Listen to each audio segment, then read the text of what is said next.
إن الحمد لله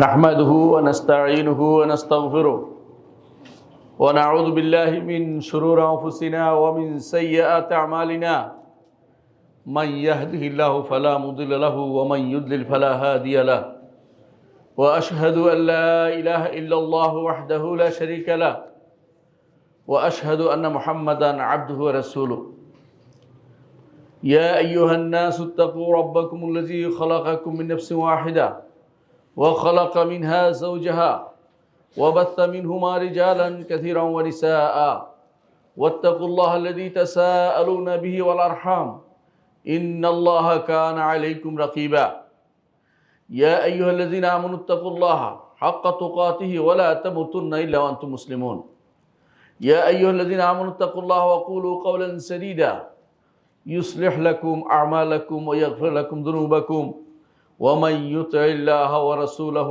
فقد فاز فوزا عظيما أما بعد فإن أصدق الحديث كتاب الله وخير الهدي هدي محمد صلى الله عليه وسلم وشر الأمور محدثاتها وكل محدثة بدعة وكل بدعة ضلالة وكل ضلالة في النار أيها الناس اتقوا الله فإن الله عز وجل فرض عليكم التقوى ورسوله صلى الله عليه وسلم أوصانا بالتقوى والتقوى وصية للأولين وللآخرين من الله عز وجل সম্মানিত মুসলিয়ান ইকরাম, আমি আমার নিজেকে এবং আপনাদেরকে সবাইকে আল্লাহ তাকওয়া অবলম্বন করার অনুরোধ জানাচ্ছি। আল্লাহ আমাদেরকে তাকওয়ার অধিকারী করে দিন। সম্মানিত মুসলিয়ান ইকরাম, প্রতি জুমাতে আমরা একটা আয়াত সবসময় তেলাওয়াত করে থাকি। শুরুতেই সর্বপ্রথম যে আয়াতটি পড়ে সেটা হচ্ছে ইয়া আইয়ুহান নাসু তাকু রাব্বাকুমুল্লাযী খালাকাকুম মিন নাফসিন ওয়াহিদা। হে মানুষেরা, ওই আল্লাহর তাকওয়া অবলম্বন করো যিনি তোমাদেরকে এক নফস থেকে সৃষ্টি করেছেন। তাকওয়ার সাথে, আল্লাহর তাকওয়ার সাথে এক নফসের সৃষ্টির কি গুরুত্ব থাকতে পারে, একসাথে উল্লেখ করার কারণটা কি?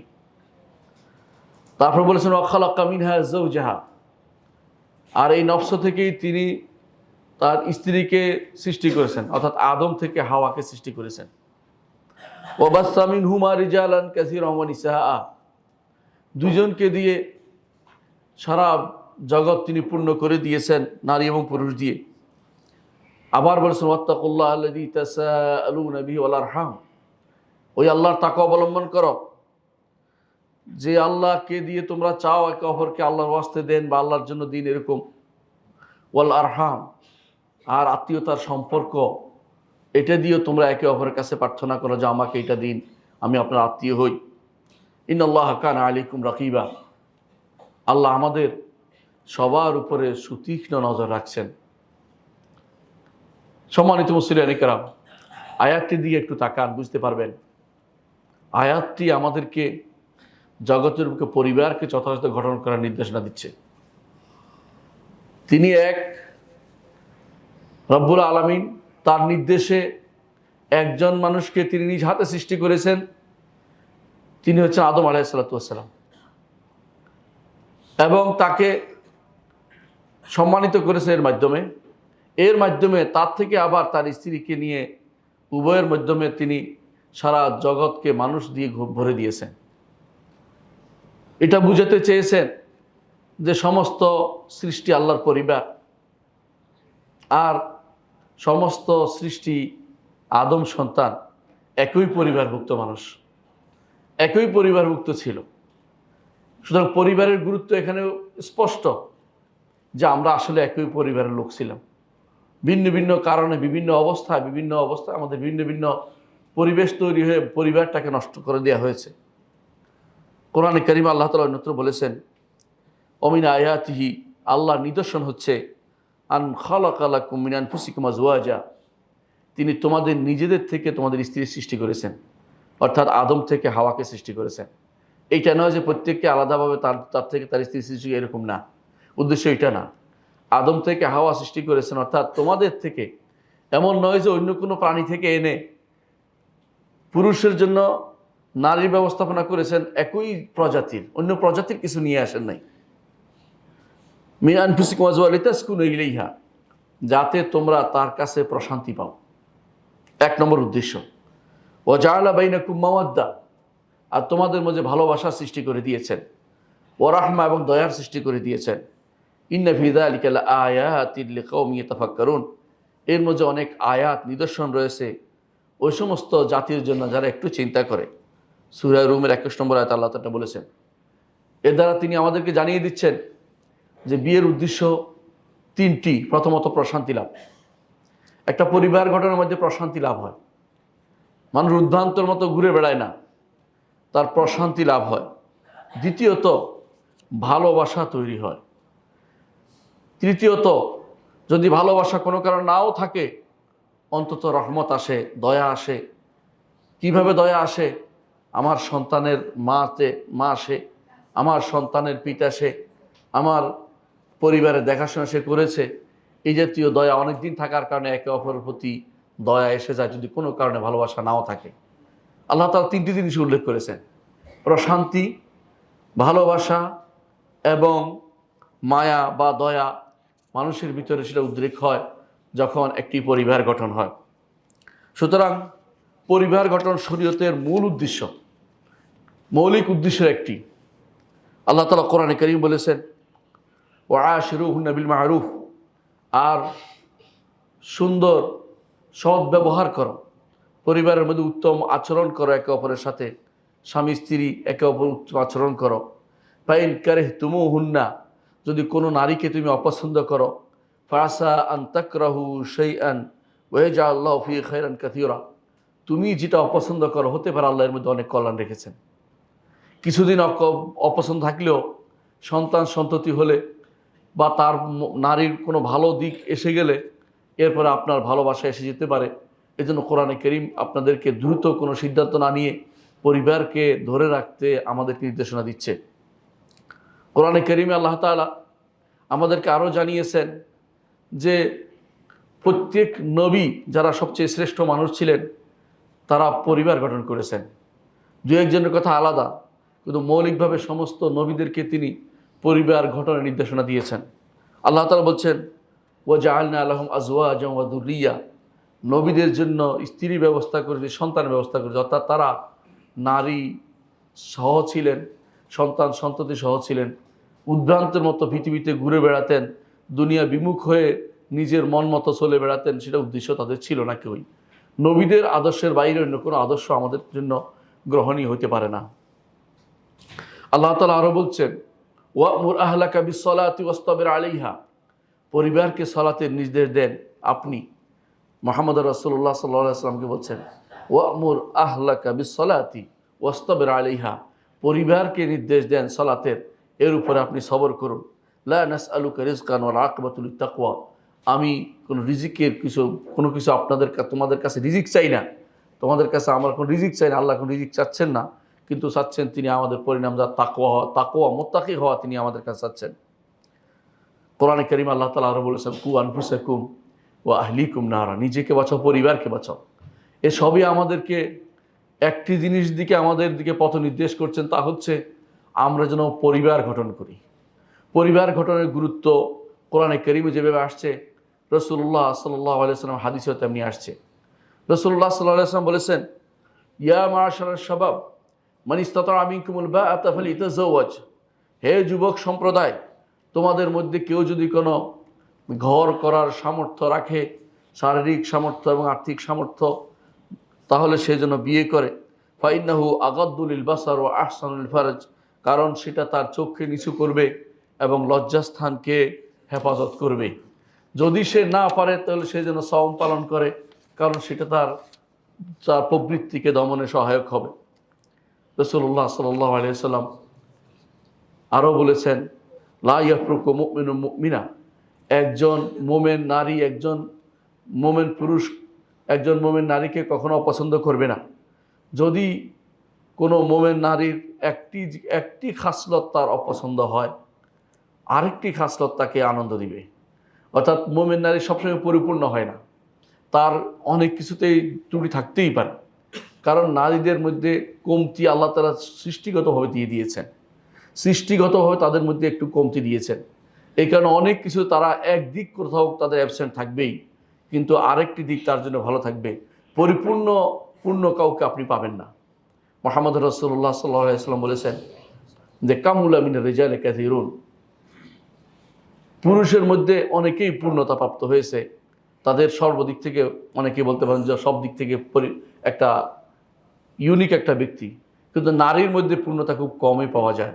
এর মধ্যে তিনি দুইজনের উল্লেখ করেছেন, একজন হচ্ছেন মারিয়াম, একজন হচ্ছে আসিয়া বিনতে মুজাহিব। যে দুইজনের কথা আল্লাহ তাআলা কোরআনে কারীমে সূরা আত-তাহরিম উল্লেখ করেছেন। এরা হচ্ছে আদর্শ যে এরা পূর্ণ নারীর আদর্শ। কিন্তু এর বাইরে সমস্ত নারী দুনিয়াতে জগতে পরিবার গঠন করতে হয়, নারী তো লাগবেই। সে নারী সর্বদিক থেকে পরিপূর্ণ হবে এরকম না, কোনো সাইড মেনে নিয়েই আপনাকে তার সাথে ঘর করতে হবে। এই জন্য রাসূলুল্লাহ সাল্লাল্লাহু আলাইহি ওয়াসাল্লাম বলেছেন যে সবচেয়ে বাঁকা হাড় হচ্ছে উপরের হাড়টি, উপরের যে হাড়টা, যে এই হাড়টা দিয়েই নারীকে তৈরি করা হয়েছে। এই জন্য তাকে পরিপূর্ণ সোজা করা যাবে না, যতটুকু সোজা করা যায় তা নিয়ে ঘর সংসার করতে হবে। যদি বেশি সোজা করতে যান তাহলে সেটা ভেঙে যাবে। এটা হচ্ছে মুহাম্মদুর রাসূলুল্লাহ সাল্লাল্লাহু আলাইহি ওয়াসাল্লামের বাণী।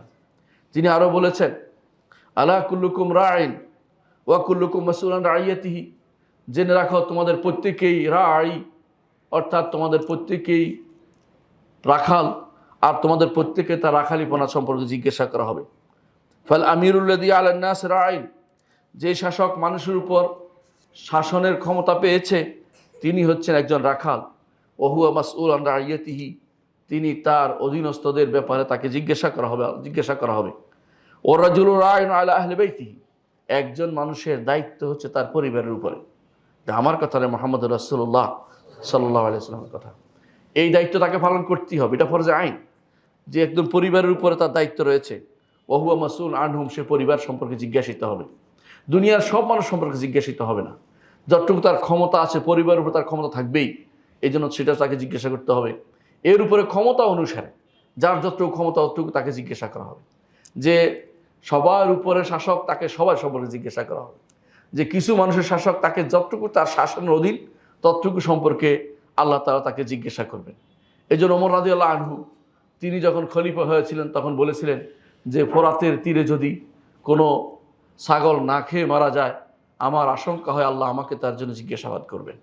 কারণ তিনি বড় দায়িত্ব পেয়েছেন, এই জন্য বড় দায়িত্ব পাওয়ার কারণে বড় জিজ্ঞাসা তার উপর আরোপিত হয়েছে। এজন্য আপনি যেহেতু অন্তত একজন মানুষ, তার পরিবারের উপরে তার দায়িত্ব রয়েছে।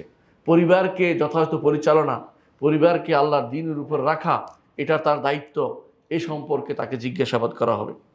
রাসূলুল্লাহ সাল্লাল্লাহু আলাইহি ওয়াসাল্লাম এরপর বলেছেন ওয়াল মারআতু রাইয়াতুন আলা বাইতি বালিহা, একজন নারী তার স্বামীর ঘরের উপরে সে হচ্ছে রাখালিনী। সারা দুনিয়ার উপর তাকে দায়িত্ব দেওয়া হয়নি। নারী সারা দুনিয়া দায়িত্ব পালন করবে, এটা আল্লাহর পক্ষ থেকে নিষিদ্ধ জিনিস, এবং রাসূলুল্লাহ সাল্লাল্লাহু আলাইহি ওয়াসাল্লাম থেকে নিষিদ্ধ। রাসূল বলেছেন যে লা ইয়াফলাহা কওমুন ওয়াল্লাহু আমরাহুম ইমরাআ, ওই জাতি কখনো সফল কাম হতে পারবে না, তারা তাদের নারীকে দায়িত্ব দিয়েছে পরিচালনার।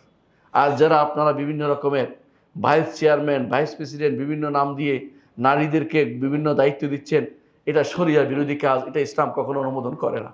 ইসলাম বলে নারীর ঘর হোক, নারীর দায়িত্ব মুহাম্মদ রাসূলুল্লাহ বলে দিচ্ছেন রাইয়াতুন আলা বাইতি বালিহা ওয়া ওয়ালাদিহি, সন্তান সন্ততি এবং স্বামীর ঘরের উপরে সে হচ্ছে রাখালিনী। স্বামীর ঘর এবং সন্তান সন্ততি হচ্ছে তার সর্বোচ্চ বিচরণের জায়গা। এর বাইরে বিচরণ করতে গেলে সে ফিতনা তৈরি করবে। এই জন্য তার পরিবার গঠনের গুরুত্ব এখানে এসে যায়। একজন নারী যদি ঘরে থাকে তার পরিবার গঠন হবে। নারী যদি ঘর থেকে বেরিয়ে যায়, ইস্তাশরাফাহা শয়তান, শয়তান তার দিকে উকি মারে এবং এরপরে যত ফিতনা তৈরি হয়ে যায়। মুহাম্মদ রাসূলুল্লাহ সাল্লাল্লাহু আলাইহি ওয়াসাল্লাম বলছেন ওয়াহিয়া মাসউলাতুন আনহা, ওই এদের সম্পর্কে, ঘরের লোকদের সম্পর্কে নারীকে জিজ্ঞাসাবাদ করা হবে হাসরের দিন। নারীকে দুনিয়ার সমস্ত মানুষ সম্পর্কে জিজ্ঞাসাবাদ করা হবে না। পার্শ্ববর্তী গ্রামে কি হচ্ছে, ওই গ্রামে কি হচ্ছে, এই নিয়ে নারীর কোনো মাথা ব্যথা হওয়ার উচিত না। নারীর মাথা ব্যথা হওয়া উচিত তার স্বামী এবং তার পরিবার, সন্তান সন্ততি নিয়ে তার সমস্ত মাথা ব্যথা থাকা উচিত। এরপর রাসূলুল্লাহ সাল্লাল্লাহু আলাইহি ওয়াসাল্লাম বলেছেন আলা ফাকুল্লুকুম রাইন, জেনে রাখো তোমাদের প্রত্যেকেই রাখাল, ওয়াকুল্লুকুম মাসউলান রাইয়াতিহি, তোমাদের প্রত্যেককেই তার রাখালিপনা সম্পর্কে জিজ্ঞাসাবাদ করা হবে। ইমাম বুখারী মুসলিম হাদিসটি বর্ণনা করেছেন। অন্য হাদিসে রাসূলুল্লাহ সাল্লাল্লাহু আলাইহি ওয়াসাল্লাম বলেছেন, মা মিন আবদিন ইস্তারাইহিল্লাহ রাইয়াতান ইয়ামুতু ওয়া হুয়া গাশিন লিরাইয়াতি ইল্লা হারামাল্লাহু আলাইহিল জান্নাহ। আল্লাহ তাআলা কাকে কোনো দায়িত্ব যদি দিয়ে থাকেন, এই দায়িত্ব যদি কোনো কেউ যথাযথ পালন না করে, সেখানে ধোঁকাবাজি করে, তাহলে যেদিন সে মারা যাবে, তাহলে তার সে এই অবস্থায় যদি সে মারা যায় ধোঁকা ও দাব্বাজ অবস্থায় বা দায়িত্ব পালন না করে, এতক্ষণ যে দায়িত্বের কথা আমরা বলেছি সেগুলো দায়িত্ব পালন না করে যদি কেউ যে মারা যায়, রাসূলুল্লাহ সাল্লাল্লাহু আলাইহি ওয়াসাল্লাম বলেছেন তার জন্য জান্নাতকে হারাম করে দেওয়া হয়েছে। এই জন্য প্রত্যেকে দায়িত্ব নেওয়ার আগে চিন্তা ভাবনা করবেন, আমি কি এই দায়িত্ব পালন উপযুক্ত কিনা, আমি এই দায়িত্ব পালন করতে পারবো কিনা। এই দায়িত্ব পালন থেকে পালানোর জন্য, এই দায়িত্ব পালনের ভয়ে আবু হানিফা রাহমাতুল্লাহ আলাইহি তিনি প্রধান বিচারপতির পদ নিতে রাজি হননি। ইমাম শাফিঈ এই পদ নিতে রাজি হননি। ইমাম ইমাম আরও অনেক ইমামরা তারা এই পদ নিতে রাজি হননি, কারণ তারা ভয় পেয়েছেন যে জান্নাতে যাওয়া আমার দরকার, দুনিয়ার কর্তৃত্ব চেয়ে জান্নাত আমার, জান্নাতের বিশাল বিশাল দুনিয়া, আমার দশটা দুনিয়া যেখানে পাবো সেখানে আমার কর্তৃত্ব করা দরকার, দুনিয়ার এত বড় দায়িত্ব নিয়ে আমার কোনো অহংকার করার প্রয়োজন নেই। যেই নারী তার ঘরকে যথাযথ সামাল দিতে পেরেছে, তার জন্য জান্নাতের সুসংবাদ মুহাম্মদুর রাসূলুল্লাহ সাল্লাল্লাহু আলাইহি ওয়াসাল্লাম দিয়েছেন। তিনি বলেছেন, একজন নারী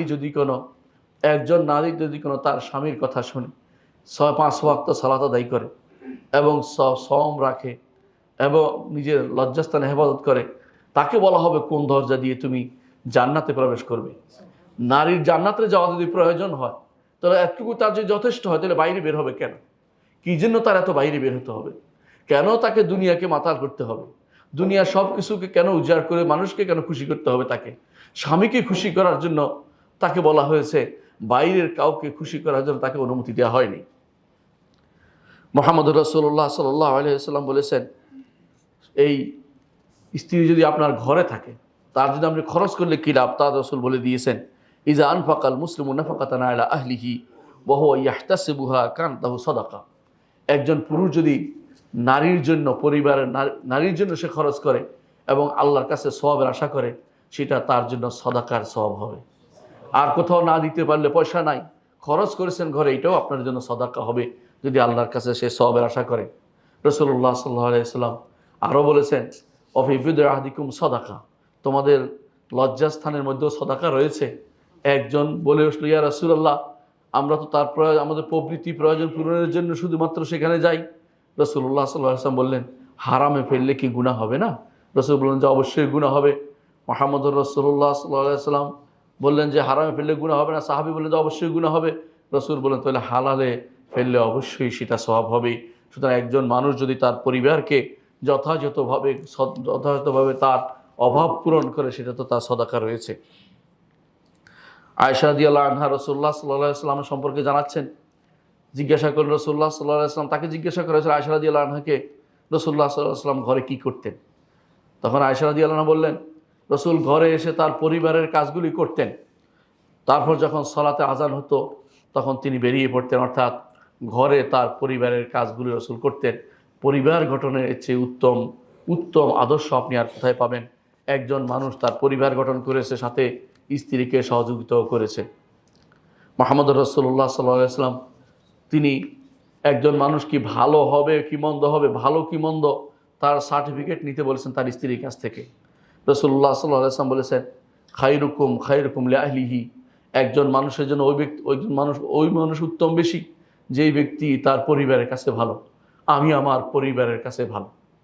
দুনিয়ার বুকে অনেক অভিযোগ দেখবেন স্বামী স্ত্রী একে অপরের বিরুদ্ধে, কিন্তু যখন স্বামী থাকে না বা স্ত্রী থাকে না, দেখবেন একে অপরের খুব প্রশংসা করছে।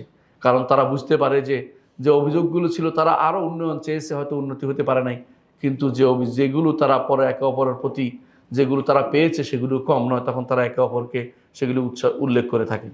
বিশেষ করে বাবা মাদের দেখবেন, দাদা দাদি দেখবেন, তারা একে অপরের কথা খুব উল্লেখ করছে। তারা কেন? তারা বুঝতে পারছে যে যে নেয়ামতের মধ্যে তারা ছিল, সেটা পরিবারের নেয়ামত। এই নেয়ামত বিশাল নেয়ামত, এই নেয়ামত আল্লাহর পক্ষ থেকে মানব জাতির জন্য বড় ধরনের উপহার। রাসূলুল্লাহ সাল্লাল্লাহু আলাইহি ওয়াসাল্লাম এই জন্য বলেছেন, যেন পরিবার গঠনের গুরুত্ব দিয়ে বলেছেন, ইজা জাআকুম মান তারদাউনা দীনাহু ওয়া খুলুকাহু ফাযাওবিজুহু ওয়া ইল্লা তাকুন ফিতনাতুন ফিল আরদি ওয়া ফাসাদুন আরিদ। তোমাদের কাছে যদি কারো চরিত্র এবং দিনদারি পছন্দনীয় হয় তার কাছে তোমরা বিয়ে দিয়ে দাও, নইলে দুনিয়া ফিতনা ফাসাদে ভরে যাবে। ইমাম তিরমিজি হাদিসটি বর্ণনা করেছেন এবং শেখুল আলবানী হাদিসটিকে হাসান বলেছেন। সুতরাং একজন ইমানদারের দায়িত্ব হচ্ছে পরিবার গঠনের চেষ্টা করা, পরিবার গঠনের চেষ্টা করা। একটা পরিবার গঠন করে, একটা বিয়ের মাধ্যমে সন্তান সন্ততি জন্ম লাভ করে, একটা বিয়ের মাধ্যমে আল্লাহর আনুগত্য সৃষ্টি হয়, একটা বিয়ের মাধ্যমে আল্লাহ তাআলার শরীয়তকে বাস্তবায়নের শুরু থেকে সমস্ত কর্মকাণ্ড শুরু হয়ে যায়। এই জন্য বিয়ের বিষয়টি খুবই গুরুত্বপূর্ণ, পরিবার গঠন করাটা খুবই গুরুত্বপূর্ণ। পাশ্চাত্যের লোকেরা যখন দেখেছে পরিবার গঠন করা তাদের জন্য কঠিন, তারা যখন পরিবার থেকে দূরে সরে গেছে, তারা চায় আমাদের দেশে যে পারিবারিক বন্ধন আছে এটাকে শিথিল করে দিতে, এটাকে নষ্ট করে দিতে। তারা কোনোভাবে চায় না, এই আনন্দ দেখতে চায় না, যে বিপদে আছে সে চায় সমস্ত মানুষ বিপদে পড়ুক। এই জন্য তারা চায় না আমাদের দেশে পারিবারিক বন্ধনটা টিকে থাকুক। এই জন্য তারা বিভিন্ন রকমের এজেন্ডা নিয়ে নামে। কখনো তারা নামে ট্রান্সজেন্ডার নিয়ে, কখনো তারা নামে তথাকথিত নারী বিয়ে, কখনো পুরুষে বিয়ে। নাউজুবিল্লাহ। আপনারাই বলেন এগুলির মাধ্যমে কোনোদিন পরিবার গঠন হবে? এগুলি তো শুধুমাত্র ওই লোকরাই করতে পারে যাদের আখিরাতের কোনো ভয় নেই এবং যারা মনে করে অচিরেই পৃথিবীকে মানব শূন্য করে দিতে হবে। কারণ যদি এই অবস্থা চলতে থাকে, এই হারামের অবস্থা চলতে থাকে, আগামী 10 বছর পরে পৃথিবী মানব শূন্য হতে বেশি দেরি হবে না। কারণ কোনো মানুষ থাকবে না, বিয়ে শাদী থাকবে না, জীবজন্তুতে ভর্তি হয়ে যাবে, মানুষ বলতে কোনো কিছু থাকবে না। কারণ এগুলো তখন হাইওয়ানের চেয়ে নিকৃষ্ট হয়ে যাবে, জন্তুর চেয়ে নিকৃষ্ট হয়ে যাবে। এই জন্য যারা এগুলি ডাকে, যারা এগুলির দিকে মানুষকে আহ্বান করে, বুঝতে হবে এরা হচ্ছে সর্বনিকৃষ্ট জীব। কাফেরদের চেয়ে এরা খারাপ অবস্থা, কারণ কাফেরও তারা পরিবার গঠন করতে চায়, কিন্তু এরা আরও এর চেয়ে খারাপ, কারণ তারা হাইওয়ান, জন্তুর চেয়ে নিকৃষ্ট। হাইওয়ান জন্তু কিন্তু পরিবার গঠন করতে চায়, তাদের মধ্যেও পরিবার গঠন আগ্রহ জন্মে। কিন্তু এই মানুষগুলো যারা এই বিভ্রান্তি, এই মানসিক বিকারগ্রস্ত, এই মানুষগুলো যখন মানুষের এই পৃথিবীতে বেশি সুবিধা পেয়ে যায়, বেশি সুযোগ পেয়ে যায়, তখন তারা সমস্ত মানুষকে সেরকম বানাতে চায়। আর এইটাকে তারা নাম দেয়, তারা এটা নাকি অধিকার। এটা কিসের অধিকার? এ তো রোগকে নিরাময় করতে হয়, রোগকে ঔষধ দিয়ে সেটাকে বাড়াতে হয় না। রোগকে নিরাময় করতে হলে যদি দেখা যায় কোনো সমাজে ক্যান্সার আছে, ক্যান্সারটাকে কোনো শরীরে ক্যান্সার থাকলে কেটে ফেলে দিতে হয়। এই জন্য যেখানে এটা দেখা যাবে সেখানে শরঈ দৃষ্টিকোণ থেকে যা হবে, সেই শরঈ দৃষ্টিকোণের বিচারে তার জন্য মৃত্যুদণ্ড হলে সেটাকে কমপ্লিট একেবারেই বন্ধ করে দিতে হবে। এই জাতীয় জিনিসের সমর্থন করার প্রশ্ন হচ্ছে ঈমানকে নষ্ট করা। কোনো ব্যক্তি এই জাতীয় কিছু সমর্থন করতে পারবে না। পরিবারকে নষ্টকারী কোনো কিছু সমর্থন করার অর্থ হচ্ছে আমি আমার ভবিষ্যৎ প্রজন্মকে ধ্বংস করে দিচ্ছি, আল্লাহর বিধানকে নষ্ট করে দিচ্ছি, আল্লাহর ইচ্ছার বিরুদ্ধে আমি চলছি, আল্লাহর শরীয়তকে লঙ্ঘন করে চলেছি। এই জন্য এই কাজগুলি থেকে আমাদের বিরত থাকতে হবে। সম্মানিত মুসল্লিয়ানে কেরাম, একটা পরিবার যেহেতু গঠন হবে, আর পরিবারের প্রধান করেছে শরীয়ত পুরুষকে কেন পরিবার প্রদান করা হয়েছে? কারণ পরিবারে একজন প্রধান লাগবেই। যদি সবাই কথা বলে সেই পরিবারে কোনোদিন শান্তি আসবে না। একজন অবশ্যই মাথা থাকতে হয়। যে কোনো বৈঠকও আপনি দেখবেন একসাথে 10 জন সবাই যদি কথা বলে কোনোদিন সিদ্ধান্ত আসতে পারবে না, একজনকে প্রধান মানতেই হয়। ইসলামী শরীয়ত এই জন্য পরিবারের মধ্যে একজনকে প্রদান করে দিয়েছেন। তিনি হচ্ছেন স্বামী, তিনি হচ্ছেন পিতা, তিনি হচ্ছেন পরিবারের পরিচালক, তাকে বলা হয় পুরুষ মানুষকে পরিবারের প্রধান করা হয়েছে। আল্লাহর পক্ষ থেকে স্পষ্ট ঘোষণা এসেছে, আর রিজালু কাওয়ামুনা আলান নিসা, পুরুষদেরকে নারীদের উপরে দায়িত্বশীল করেছে। বিমা ফাদ্দাল্লাহু বা'দাহুম আলা বা'দ, সেই কারণে কেন করেছে? আল্লাহ শ্রেষ্ঠত্ব দিয়েছে পুরুষদেরকে নারীর উপরে। এটাকে বন্ধ করার কোনো উপায় নেই। দ্বিতীয়টা হারটা আসতেছে কি, অবিমা আনফাকু মিন আমওয়ালিহিম, আর এই কারণে যে পুরুষরা নারীদের উপরে খরচ করে। এখন উল্টা বলতে পারে অনেকে, আমি তো আমার স্বামীর উপরে খরচ করি, কিন্তু প্রথম অংশ কি করবে? যেখানে বলা হয়েছে বিমা ফাদ্দাল্লাহু বা'দাহুম আলা বা'দ, যে কোনো মূল্যে খরচ না করলেও স্বামীর মর্যাদা, সব সময় উপরে রাখতে হবে। এটা আল্লাহর পক্ষ থেকে স্পষ্ট নির্দেশ। এই জন্য আপনারা জানেন আব্দুল্লাহ ইবনে মাসউদ রাদিয়াল্লাহু আনহু, আব্দুল্লাহ ইবনে মাসউদ তিনি খরচ করতে পারতেন না, তিনি বাজার তার কাছে টাকা ছিল না। তার স্ত্রী জায়নাব রাদিয়াল্লাহু আনহা তিনি বিভিন্নভাবে তিনি সংসার গুছিয়ে রাখতেন, তার ইয়াগুলো দেখতেন, প্রাণীগুলো দেখতেন, যেগুলো গৃহপালিত প্রাণীগুলো দেখাশোনা করতেন। এমনকি রসুল কাউকে আব্দুল্লাহ ইবনে মাসউদকে বলেন না যে তুমি কেন খরচ করতেছ না, বলে নাই। যদি খরচ করেও তাহলে নারীর সমাজ, নারী তার পরিবারের প্রতি এহসান দয়া দেখাচ্ছে।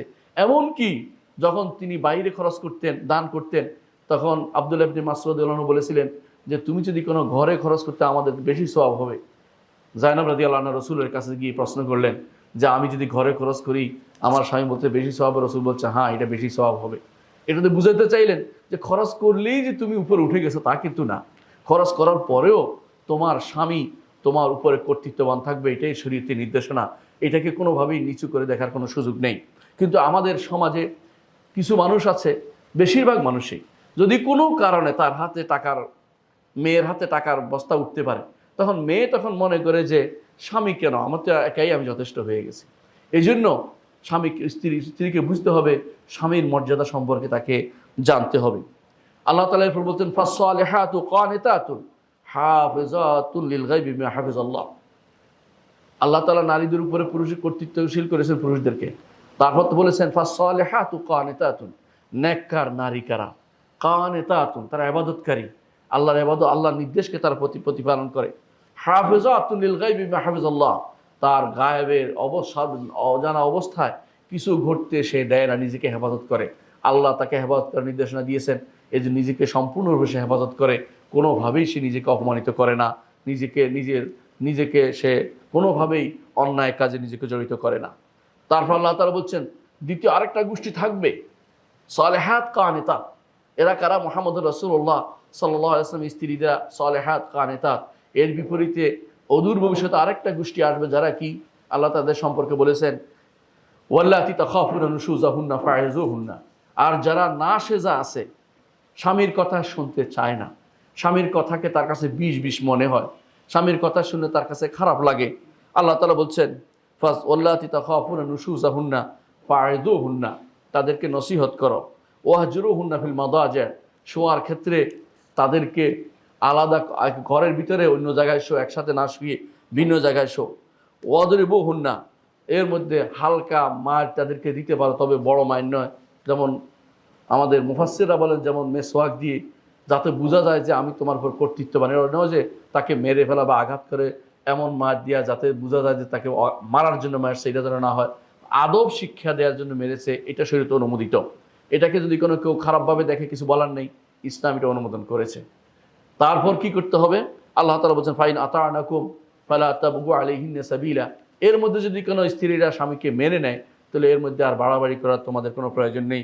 ইন্নাল্লাহা কানা আলিয়ান কাবীরা, তিনি আলী, সব কিছুর উপরে তিনি, সেবকি তিনি কবীর। সুতরাং তোমরা নিজের বড়াই দেখিও না। এটা হচ্ছে আল্লাহর পক্ষ থেকে স্পেশাল দায়িত্ব পুরুষদেরকে দেওয়া হয়েছে ঘরের মধ্যে নারীদের উপরে। এটা যেমন দায়িত্ব, এটা ভালোবাসা, এটা দয়া, এই তিনটি জিনিসেই এই জায়গাতে একই থাকবে। একজন পুরুষ কখনো শুধু দায়িত্ব দেখাবে না, ক্ষমতা দেখাবে না, ক্ষমতাও দেখাবে, আবার ভালোবাসবে, আবার তাকে তার প্রতি দয়াও থাকবে। যে রাসূলুল্লাহ সাল্লাল্লাহু আলাইহি ওয়াসাল্লাম বিদায় হজে বলেছিলেন তোমরা নারীদেরকে আল্লাহর কালেমা দিয়ে হালাল করেছ, আল্লাহর কালেমা দিয়ে হালাল করেছ। এরা তোমাদের কাছে বন্দিনীর মতো, এরা কোথাও যেতে পারে না। এরা কারা? এরা ওই সমস্ত নারীরা যারা ভালো নারী, যারা বাইরে যেতে চায় না, এরা বন্দিনীর মতো জীবনযাপন করে, ঘরের চৌহদ্দির বাইরে তারা যাওয়া চিন্তা করে না। এই নারীরা, এদের সম্পর্কে রাসূলুল্লাহ সাল্লাল্লাহু আলাইহি ওয়াসাল্লাম বলেছেন যে এদের হক ইস্তাউসু বিন নিসায়ে খায়রান, এদের সম্পর্কে কল্যাণের সাথে তোমরা আচরণ করো এদের সাথে। কিন্তু যে নারী নিজের পথ নিজে রচনা করার জন্য, নিজের ভাগ্য রচনা করার জন্য, নিজে তথাকথিত উদ্যোক্তা হওয়ার জন্য, নত নিজে তথাকথিত ইনভেস্টর হওয়ার জন্য দুনিয়া চষে বেড়াচ্ছে, ওই নারীর উপরে কে কর্তৃত্ব করবে? সেই তো সবার পুরুষের উপর কর্তৃত্ব করে বেড়াচ্ছে। ওই নারীকে কে শিক্ষা দিল এটা? ইসলাম তো এই নীতি শিক্ষা দেয় নাই। দুনিয়ার শান্তির জন্য এত টাকা পয়সা লাগে না, এত টাকা পয়সা লাগে না। একে অপরের যদি একটা ঘর যদি এরকম হয় যেখানে স্বামী স্ত্রীর মধ্যে ভালোবাসা থাকে এবং স্বামী স্ত্রীর মধ্যে মহব্বত থাকে, সেখানে খাবার না থাকলেও মানুষ কিন্তু জীবনযাপন করে যেতে পারে। কিন্তু স্বামী স্ত্রীর মধ্যে ভালোবাসা নেই, অঢেল টাকার অধিকারী, দেখা গেল কিছুদিনের মধ্যেই তাদের মধ্যে বিচ্ছেদ হয়ে যাচ্ছে। শুধু একটা নয়, শত শত বিচ্ছেদের ঘটনা আজ দুনিয়া ভরে যাচ্ছে। এই বিচ্ছেদগুলি কেন হয়? এই বিচ্ছেদগুলি এই জন্য হয়, শান্তি কোথায় আছে তা খুঁজে পাচ্ছে না। অনেকে মনে করে অর্থের মধ্যে শান্তি আছে। অর্থের মধ্যে আসলে শান্তি নেই। অর্থের মধ্যে শান্তি থাকলে ফেরাউনের ঘরে তো অর্থ ছিল, তার স্ত্রী কেন শান্তি পায় নাই? কারণ দিনদারি ছিল না ফেরাউনের জন্য। এই জন্য রাসূলুল্লাহ সাল্লাল্লাহু আলাইহি ওয়াসাল্লাম বলেছিলেন, ফাজফার বেজাতিদ দিন তারবাতি ইয়ামিনুক, দিনদারিকে প্রাধান্য দাও, তোমার ডান হাতে মাটি লাগুক। কারণ দিনদারি ছাড়া কোনো পরিবার টিকে থাকতে পারে না। এই জন্য একটা পরিবার সবসময় কিভাবে গড়ে ওঠে এবং কিভাবে টিকে থাকে, এটা আমাদেরকে শেখা দরকার রয়েছে। পরিবার ঘটনার আগে আমাদেরকে জানতে হবে পরিবার নষ্ট করাটা কার উদ্দেশ্য। পরিবার নষ্ট করা দুই শ্রেণী পরিবারকে নষ্ট করে। এক হচ্ছে শায়াতিনুল ইনস, শয়তান পরিবার নষ্ট করা খুব পছন্দ করে, সবচেয়ে বেশি পছন্দ করে। শয়তানের কাছে সবচেয়ে বেশি পছন্দ করে। আপনারা জানেন রাসূলুল্লাহ সাল্লাল্লাহু আলাইহি ওয়াসাল্লাম হাদিসে বর্ণিত, জাবির ইবনে আব্দুল্লাহ রাদিয়াল্লাহু আনহু বর্ণিত, তিনি বলেন যে ইবলিস তার আরশ রাখে পানির উপরে। পানির উপরে তার আরশটা রাখে। আরশ বুঝেন, বিশাল চৌকের মধ্যে বসে আছে পানির মধ্যে। এই জন্য অনেকেই স্বপ্নে দেখে পানির মধ্যে একজন বসে আছে, এরপরে ওলি আল্লাহ হবে, আসলে সে তো ইবলিস। ইবলিসকে এসে দেখছে আরশের উপরে। এরপর কেউ বলে খিজিরে দেখছি, কেউ বলে এ অমুককে দেখছি, আসলে সে দেখছে ইবলিসকে। ইবলিসের কাজ হচ্ছে বিশাল আরশ নিয়ে বসে মানুষকে বিভ্রান্ত করা। জাবির ইবনে আব্দুল্লাহ রাদিয়াল্লাহু আনহু, রাসূলুল্লাহ সাল্লাল্লাহু আলাইহি ওয়াসাল্লাম বলেছেন, ইবলিস পানির উপরে তার আরশ রাখে, তারপর তার বাহিনীকে বিভিন্ন জায়গায় পাঠায়। তার মধ্যে যে বেশি মানুষকে পথভ্রষ্ট করতে পারে, ফিতনায় ফেলতে পারে, তাকে সে সবচেয়ে কাছে জায়গা দেয়। অর্থাৎ সে রাজার একান্ত ব্যক্তিতে পরিণত হয়। ইবলিসের একান্ত দোসরে পরিণত হয়। রাসূলুল্লাহ সাল্লাল্লাহু আলাইহি ওয়াসাল্লাম বলেছেন, তাদের মধ্যে একজন এসে বলে, আমি এই কাজ করেছি। ইবলিস তাতে খুশি হয় না, কিছুই করো নাই। আরেকজন এসে বলে, আমি তার মধ্যে আর তার স্ত্রীর মধ্যে লেগেছিলাম, যতক্ষণ পর্যন্ত না তালাক হয়ে গেছে, ডিভোর্স হয়ে গেছে, ততক্ষণ পর্যন্ত লেগেছিলাম। তখন ইবলিস বলে যে, তুমি আমার কাছে বসো, তুমি ভালো কাজটাই করতে পেরেছো, তুমি আসল কাজ করেছো। ইবলিসের কাজ হচ্ছে পরিবার ভঙ্গন করা, ইবলিসের কাজ। এটা হলো জিন শয়তানের কাজ হচ্ছে ইবলিস। এটার মাধ্যমে তারা জিন শয়তানের সবার পিতা হচ্ছে ইবলিস, জিন শয়তানদের। আর তার বড় কাজ হচ্ছে আমাদের পরিবার যেন কোনোভাবে টিকে থাকতে না পারে, এই প্রচেষ্টা সে সবসময় চালিয়ে যায়। তিলকে তাল করে ফেলে, ছোট একটা জিনিসকে বড় করতে করতে বিশাল করে তোলে, এর মাধ্যমে সে পরিবারকে নষ্ট করে দেয়। পরিবার নষ্ট হলে কি সমস্যা? পরিবার নষ্ট হলে বংশ বিস্তার হবে না। আল্লাহর যে উদ্দেশ্য, ওয়াস্তা'মারাকুম ফিহা, জমিনের মধ্যে আমাদের একটা উদ্দেশ্য হচ্ছে দুনিয়ার মধ্যে পাঠানো, দুনিয়াকে আবাদ করা, সেই উদ্দেশ্য ব্যাহত হবে। আর দ্বিতীয় হচ্ছে সন্ততি ভালো তারবিয়ত পাবে না। ভালো তারবিয়ত পাবে না। যখন দেখবে যে পরিবার ধ্বংস, একে অপরের প্রতি বিতৃষ্ণা আসবে এবং কি করবে, একে অপরের মাদকতা আসক্ত হয়ে যাবে সন্তানরা। তারা তো পিতামাতার অবস্থা দেখে তারা নিজেরাও ভিন্ন রকমের চিন্তা ভাবনা করবে, এরকম অবস্থা তখন তৈরি হয়ে যায়। তৃতীয়ত, যখন পরিবার ধ্বংস হয়ে যায়, তখন জিনা ব্যভিচার বেড়ে যাবে। মানুষের জৈবিক চাহিদা তো বন্ধ হবে না, সেটা তখন পূরণ করার জন্য জিনা ব্যভিচার তখন সারা দুনিয়া ভরপুর হয়ে যাবে। চতুর্থ যে সমস্যা তৈরি হবে তা হচ্ছে পরস্পরের মধ্যে ঘৃণা তৈরি হবে। অর্থাৎ স্বামী স্ত্রীর মধ্যে যেমন ঘৃণা হবে, সন্তান সন্ততি পিতামাতার প্রতি ঘৃণার ভাব বিচরণ করবে। একে অপরকে তারা কেন এটা করলো, এই কারণে অনেকেই পিতামাতা ঘৃণা করতে আরম্ভ করবে। পঞ্চম যেটা হবে, সেটা হচ্ছে মানুষের মধ্যে শুধু পরিবারের ভিতর না, বাইরেও একে অপরের শত্রুতা তৈরি হয়ে যাবে। আর কি হবে? ষষ্ঠ যেটা হয় সেটা হচ্ছে যে একজনের কারণে পুরো এলাকা নষ্ট হবে। একজনের দেখা দেখি আরেকজনের মধ্যে সেটা এই সংক্রামক ব্যাধি সারা দুনিয়াতে ছড়িয়ে পড়বে। ও তালাক দিছে, কিছু হয় না, আমিও দিব। অথবা অমুকে এটা দিছে, অমুকে ঘর থেকে বেরিয়ে গেছে, আমিও করব। এই জাতীয় জিনিস শয়তান আমাদের মধ্যে এটাই চায়। জিন শয়তান যেমন আমাদের ক্ষতিগ্রস্ত করছে, পরিবার নষ্ট করতে চায়, মানব শয়তানগুলো আমাদের পরিবারকে নষ্ট করতে চায়। এই মানব শয়তানগুলো আমাদের পরিবার নষ্ট করার জন্য ইন্টারন্যাশনালি বিভিন্ন রকমের তারা বিভিন্ন মোতামার করেছে, বিভিন্ন সেমিনার করেছে, সিম্পোজিয়াম করেছে। এমনকি ইন্টারন্যাশনালি বিভিন্ন জিনিস আমাদের দেশের মতো দুর্বল দেশগুলি পর্যন্ত ওই সমস্ত বিভিন্ন প্রটোকলে দস্তখত করে চলে এসেছে। সিডাও একটা জিনিস এদের মধ্যে, সিডাওর মতো নিকৃষ্ট কোনো কিছু, কোনো প্রটোকল আর দুনিয়া থাকতে পারে না। এর চেয়ে সবচেয়ে নিকৃষ্টতম সিডাও, এটা বাস্তবায়নের জন্য দস্তখত করে আসছে অনেকেই। আসে এখন সারা দুনিয়াতে চাচ্ছে যে কোনো মূল্যে যেন এইটা সিডাও যেন বাস্তবায়ন করার জন্য তারা একটা মাঠে নেমে পড়েছে। এর মধ্যে কি আছে? নারী পুরুষ সমতা দিবে, নারীকে পুরুষ কিছু বলতে পারবে না, নারীকে কোনো এটা করতে পারবে না, নারীকে ওইটা করতে পারবে না। নারীর প্রতি অতি সহানুভূতি যখন দেখায় তখন সেটা সীমা লঙ্ঘন করে যায়। কারণ সহানুভূতি দেখাতে হলে শরীয়তকে আল্লাহ দিয়েছেন, শরীয়তের চেয়ে বেশি সহানুভূতি যে ব্যক্তি দিবে, আল্লাহর চেয়ে তার সৃষ্টির প্রতি যে ব্যক্তি বেশি দয়া দেখাতে যাবে, বুঝতে হবে এখানে কোনো না কোনো সমস্যা রয়েছে। আমাদের সমাজে প্রচলিত আছে যে মায়ের থেকে বেশি যদি কেউ কাউকে সন্তানকে বেশি ভালোবাসার দাবি করে, তাহলে বুঝতে হবে সে কিন্তু রাক্ষসী, অর্থাৎ সে ভালো মানুষ নয়। রাক্ষসী শব্দটা যদি ভালো না আমরা জানি, কিন্তু বোঝার জন্য বলছি সে ভালো মানুষ নয়। আল্লাহর চেয়ে আল্লাহর পরিবার হচ্ছে আমরা সবাই, মানুষ পুরুষ মহিলা সবাই আল্লাহর পরিবার। সমস্ত আল্লাহর চেয়ে বেশি ভালোবাসে, আল্লাহর চেয়ে সবচেয়ে বেশি উত্তম কেউ দিতে পারে, উত্তম কোনো বিধান দিতে পারে, এই কথা মনে করলে সেই ব্যক্তি আর ঈমানদার থাকে না। আল্লাহ তাআলা কোরআনে কারীম বলেছেন আফা হুকমাল জাহিলিয়াতি ইয়াবগুন ওয়া মান আহসানু মিনাল্লাহি হুকমান লিকাওমিন ইউকিনুন। তারা কি মূর্খতার বিধান দিতে চায়? আল্লাহর চেয়ে উত্তম বিধান কে দিতে পারে? আল্লাহর চেয়ে উত্তম বিধান কেউ কোনো দিতে পারে না। আর এটা যদি কেউ মনে করে যে আল্লাহর বিধানের চেয়ে অন্য বিধান উত্তম, সেই ব্যক্তি সঙ্গে সঙ্গে কাফের হয়ে যাবে। কেউ যদি মনে করে যে একজন নারীকে আল্লাহ যা দিয়েছেন এর চেয়ে বেশি তাকে দেয়া দরকার, সেই ব্যক্তি কাফের হয়ে যাবে। কেউ যদি মনে করে পুরুষকে কেন কর্তৃত্বশীল করা হয়েছে এটা মেনে নেওয়া যায় না, সেই ব্যক্তি কাফের হয়ে গেছে, যদিও সে মসজিদে নামাজ পড়ে, সে ব্যক্তি ঈমানদার হইতে পারে না।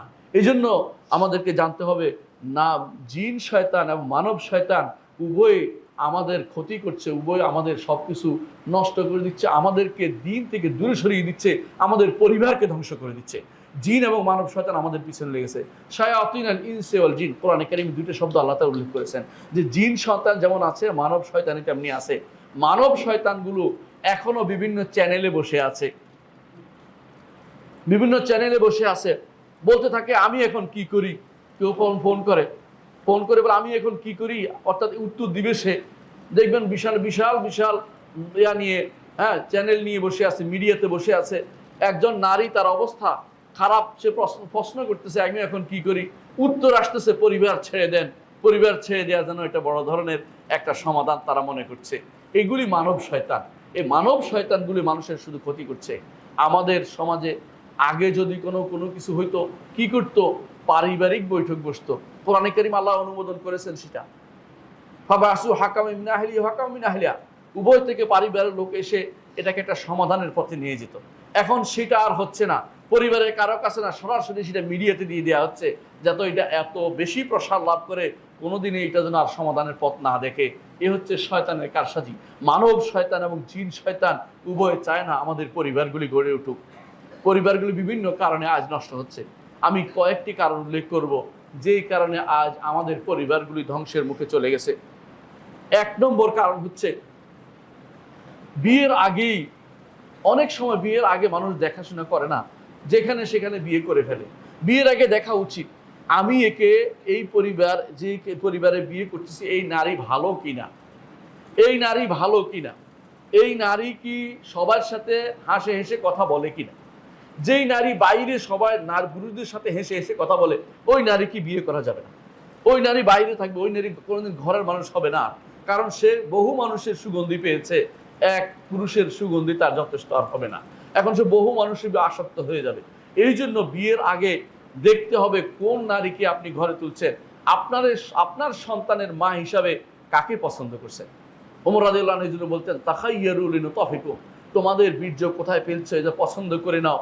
কোন নারীকে তুমি ঘরে তুলছ, কোন নারীকে তুমি মা বানাচ্ছ, এটা একটু দেখে নাও। কারণ পরবর্তীতে এইটাই সব জায়গায় সংক্রামিত হবে, এই নারীর অবস্থা তার সন্তানের মধ্যে যাবে এবং তারা আর তোমাকে আর কোনদিন কেয়ার করবে না। এই জন্য অনেক সময় দেখা যায় বিয়ের আগে আমার মেয়ে একেবারে পর্দানসীনা, আমার মেয়ে একেবারে 5 ওয়াক্ত নামাজ পড়ে, এরকম মিথ্যাচার করে। আবার অনেক সময় পুরুষের দোষ গোপন করে জোর করে বিদেশ থেকে আনে, তাকে বিয়ে করাই দিল একটা মেয়েকে। ওই পুরুষ বেটা যে কত খারাপ কাজ করেছে বিদেশে, এইটার তো ফিরিস্তি এদের কাছে নাই। এবার সে যে বিভিন্ন রকমের আসক্তি তার মধ্যে আছে, সে আসক্তির কথা ওই পরিবার জানে না। এর মাধ্যমে পরবর্তীতে এটা বিয়ে না হয়ে তালাকে পরিণত হয়ে যায়। এই জন্য সবসময় রাসূলুল্লাহ সাল্লাল্লাহু আলাইহি ওয়াসাল্লাম আদর্শ আমাদের থাকতে হবে। রাসূলুল্লাহ সাল্লাল্লাহু আলাইহি ওয়াসাল্লামকে এক নারী বলেছিলেন যে আমাকে 3 জনের বিয়ের প্রস্তাব দিয়েছে, আমি কি করব? রাসূল তখন স্পষ্ট বলে দিয়েছেন যে মুআবিয়া সে তো ফকির, আবু জাহাম সে তো লাঠি কাঁধের উপরে, আর তুমি বিয়ে করো অমুককে, উসামাকে বিয়ে করো, এটা তোমার জন্য ভালো হবে। তাহলে বোঝা গেল যে এখানে লুকোচুরির বিষয় না, বিয়ের জায়গাতে লুকোচুরি করা যাবে না। যদি খারাপ কিছু জানেন আপনার বলা সেটা কর্তব্যের মধ্যে পড়বে, কারণ একটা পরিবার পরবর্তীতে না হলে ধ্বংস হয়ে যাবে। এটা অবশ্যই লুকোচুরির বিষয় নয়, এখানে লুকোচুরি করা যাবে না। কেউ যে কোনো মানুষের উচিত যে বিয়ের আগে বিস্তারিত বলে দেয়া, বিয়ের পরে যেন এ নিয়ে বাড়াবাড়ি না হয় বা এ নিয়ে কোনো রকমের মন কষাকষি তৈরি না হয়। দ্বিতীয় যে কারণে আজ আমাদের পরিবারগুলি ধ্বংস হচ্ছে, বিয়ে নষ্ট হয়ে যাচ্ছে, তা হচ্ছে যে উভয়ের মধ্যে, স্বামী স্ত্রীর মধ্যে দিনদারিতে বিশাল পার্থক্য হয়ে যাচ্ছে। দিনদারির মধ্যে কোনো মিল থাকতেছে না। একজনের দিনদারি চায় মসজিদে জামাতে পড়বে, আরেকজন চায় বছরে একবার নামাজ পড়বে, আরেকজন চায় অথবা সাপ্তাহিক নামাজ পড়বে। এই জাতীয় জায়গাতে কখনো দিন সুন্দর হতে পারে না এবং এটা কখনো ভালো হয় না। কখনো কখনো সামাজিক মর্যাদার কারণেও একে অপরের বিয়েটা সুন্দর হয় না এবং পরিবার টিকে থাকে না। একজন উপরে নিচে পরিপূর্ণ, একজন লাখপতি আর একজন যদি রিক্সাওয়ালার সাথে বিয়ে হয়, কখনো সেটা মিল হবে না। আপনাকে আপনার সমপর্যায়ের জোয়ান লাগাতে হবে। যেমন ছাগলে আর গরু মিলে হাল চাষ করা যায় না, আপনাকে দেখতে পরিবার গঠন করতে হলে তেমনি আপনাকে মিলে নিতে হবে যে একই পর্যায়ের আছে কিনা।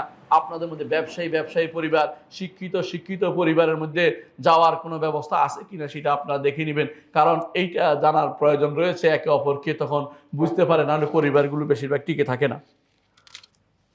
তৃতীয় যে কারণে পরিবারগুলি ধ্বংস হয়ে যায় তা হচ্ছে অধিকাংশ সময় বিয়ের পরে দেখা যায় যে স্বামী নামাজ পড়ে না, সালাত আদায় করে না, অথবা স্ত্রী সালাত আদায় করে না। এটা বলতেও পারে না, বলে যে তুমি আমার উপর কি ফোর্স করতেছ, তুমি আমাকে জোর করতেছো কিনা, ইত্যাদি ইত্যাদি, বা আমি কি কম কিনা, ইত্যাদি ইত্যাদি, এরকম অবস্থা তৈরি হয়ে যায়। এবং কি এইটা নয়, শুধু দিনদারি, শুধু সালাতের কথাও বলছি না, ঘরের ভিতরে একজনের গান শুনে, একজনের গান শোনা পছন্দ করে না, একজনের গান শোনার জন্য লাগিয়ে রাখছে হাই ভলিউম দিয়ে, আরেকজন দেখে মন খারাপ করতেছে, কিছু বলতে পারছে না, একজনের টিভি ছেড়ে রাখতেছে, একজন টিভি বন্ধ করতে চায়, এ নিয়ে ঝগড়া লেগে যাবে। এটি কিন্তু বাস্তব কথা। এই কারণে অনেক সময় আমাদের এই পরিবারগুলি ধ্বংস হয়ে যাচ্ছে।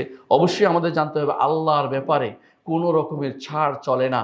স্বামী হোক বা স্ত্রী হোক, যেখানে আল্লাহর ব্যাপারে ছাড় আসছে সেখানে আপনাকে সেই পরিবারকে ছাড় দিতে হবে।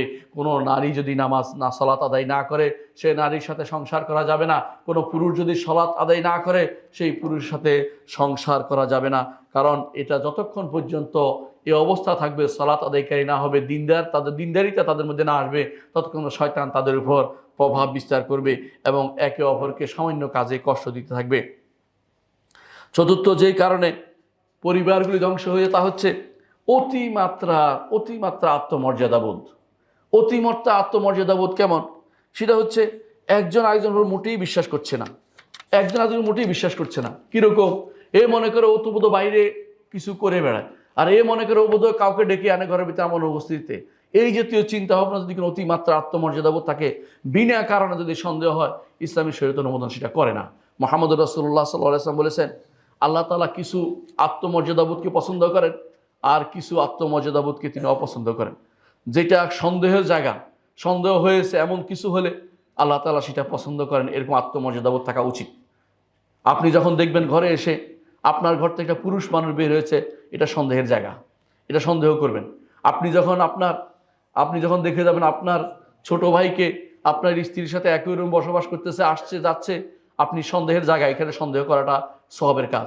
কিন্তু আপনি যদি মনে করেন রাস্তা দিয়ে একটা মানুষ হেঁটে গেছে, আমার স্ত্রী ঘরে আছে, কেন গেল রাস্তা দিয়ে হেঁটে গেল, এইটা হচ্ছে শরীয়ত নিষিদ্ধ সন্দেহের জায়গা, এখানে সন্দেহ করার অনুমতি শরীয়ত দেয় নাই, এটাকে রাসূলুল্লাহ সাল্লাল্লাহু আলাইহি ওয়াসাল্লাম বলেছেন আল্লাহ তাআলা অপছন্দ করেন। ইমাম আবু দাউদ হাদিসটি বর্ণনা করেছেন। সাধারণত বেশিরভাগ সময় দেখা যায় অতিমাত্রা এই সন্দেহ প্রবণতা আমাদের সমাজের পরিবারকে ধ্বংস করে দিচ্ছে। পরিবারের মধ্যে অতিমাত্রা যেখানে সন্দেহ নাই সেখানে সন্দেহ তৈরি করা পরিবারকে ধ্বংস করে দিচ্ছে। অনেক সময় তার সন্তানকে পর্যন্ত অস্বীকার করে, এমনকি বলে বসে সন্তানকে কি আমি ডিএনএ টেস্ট করাবো কিনা ইত্যাদি বলতে থাকে। এই জাতীয় জিনিস তো ইসলামী শরীয়তে নাই। কারণ ইসলামী শরীয়ত বলছে আল ওয়ালাদুল ফিরাশ ওয়ালিল আহিরিল হাজার, সন্তান যেহেতু তোমার পরিবারের মুক্ত, সেহেতু তোমারই সন্তান। আর যে ব্যক্তি জিনা ব্যভিচার করেছে, পাথর ছাড়া কিছু তার মধ্যে নাই, তার জন্য পাথর দিয়ে তাকে মৃত্যুদণ্ড দেওয়া উচিত ছিল। এই জন্য সে কিছু পাবে না, আর সন্তানের অধিকারী সে হতে পারবে না। আপনার ঘরে যেহেতু সন্তান এসেছে, এখানে সন্দেহ করার কোনো সুযোগ আপনার যেন কোনো দিনে না হয়। শয়তান সেখানে ঢুকে আপনার পরিবারকে নষ্ট করতে চায়। পঞ্চম যে কারণে আমাদের পরিবারগুলো ধ্বংস হয়ে যাচ্ছে তা হচ্ছে স্বামী স্ত্রী একে অপরের অধিকার সম্পর্কে সচেতন না।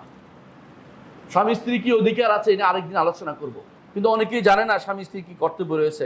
স্বামী মনে করে সে আমার কর্তব্য পালন করছে না, স্ত্রী মনে করে আমার কর্তব্য পালন করছে না, অথচ জানেই না কার কর্তব্য কোনটি। এমনও হতে পারে স্বামী যেটা কর্তব্য মনে করছে এটা তার কর্তব্য না, স্ত্রী যেটা কর্তব্য মনে করছে এটাও তার কর্তব্য না, স্বামীর কর্তব্য না, কিন্তু না জানার কারণে পরিবারগুলি ধ্বংস হয়ে যাচ্ছে।